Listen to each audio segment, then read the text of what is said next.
hara getsəm yenə son vaxtlar məğlubiyyətləri müzakirə edirdilər. İstər yaxınlarım olsun, istər dostlarım olsun. Bir neçə nəfər çıxmaq şərti ilə.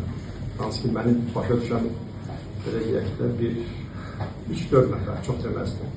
Amma qalanlar belə deyək də filan kəsi niyə dəyişmədi, filan kəsi niyə demədi, o nə bilim necə oldu.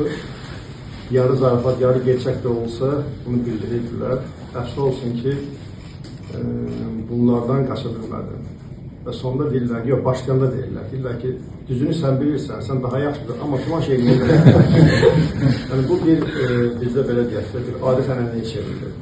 Amma bir neçə ən yaxınlarım var ki, bir 3-4 nəfər yəni bunu, hansı ki, ümumiyyətcə var demirlər və ümumiyyətcə daima mənə belə deyək də, mənim yanımda olurlar, daima mənim fikirlərimə mənə motivasiya verirlər.